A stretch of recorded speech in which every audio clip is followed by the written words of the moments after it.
السلام علیکم۔ کراچی میں ایک اور ہولناک واقعہ۔ نجی ٹی وی سما کے سینئر پروڈیوسر صحافی اطہر متین کو ڈاکوؤں نے ڈکیتی کے دوران مزاحمت پر فائرنگ کر کے موت کے گھاٹ اتار دیا۔ کیا آپ حالات حاضرہ سے آگاہی حاصل کرنا چاہتے ہیں؟ خبر کے پیچھے چھپے اصل حقائق جاننا چاہتے ہیں تو ابھی سبسکرائب کیجئے جلمل پاکستان کو اور ساتھ ہی گھنٹی کے نشان پر کلک کر دیں۔ آپ کو بتاتے چلے کہ اطہر متین کو نامعلوم ملزمان نے صفاقی سے شہید کر دیا۔ یہ معاشرہ، شہر اور یہ ملک ایک ذہین، قابل اور روشن دماغ فرد سے محروم ہو گیا۔ ایک نفیس، با اخلاق شخص کے بچھڑ جانے پر صحافی برادری افسردہ ہو گئی۔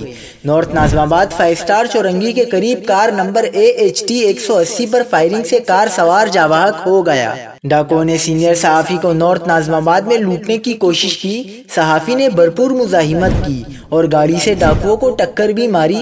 اطہر متین کی گاڑی سے ٹکرانے کے بعد بائک سوار گر گئے۔ ڈاکوؤں نے واردات ناکام ہوتے ہوئے دیکھ کر اندھا دھند فائرنگ کر دی، جس کی زد میں آ کر صحافی جاں بحق ہو گئے۔ پولیس کے مطابق واقعے کے بعد بائک سوار اپنی موٹر سائیکل چھوڑ کر دوسرے شہری سے بائک چھین کر فرار ہو گئے۔